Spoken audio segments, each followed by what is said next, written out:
Bernhard Harder, poblador de la colonia chaqueña de Neuland, enfrenta un juicio oral por homicidio doloso, donde resultó víctima su esposa Margarita Dick. Pobladores de la zona fueron testigos en la audiencia y afirman que luego del suceso la vida nunca volvió a ser igual en la comunidad chaqueña.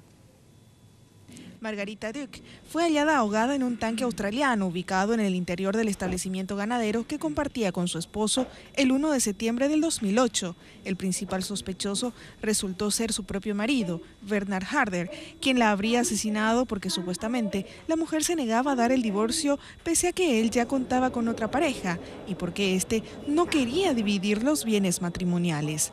Para la Fiscalía existen elementos testificales suficientes para sostener la hipótesis de la culpabilidad de Harder.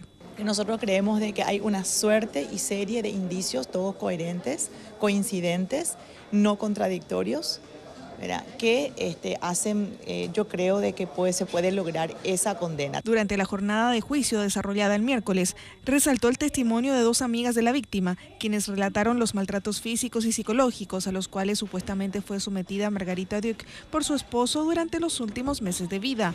Así también destacaron que desde este hecho cambió la vida de la colonia, la cual se encuentra sumida en el miedo. Más aún, luego del asesinato de los padres de la víctima, Peter Dick y Erika Fensky, quienes fueron degollados. También sobre este crimen se acusa a Bernhard Harder, bajo la sospecha de que en realidad los quiso acallar. Sabíamos, o para nosotros era claro, porque mataron a esos Dicks.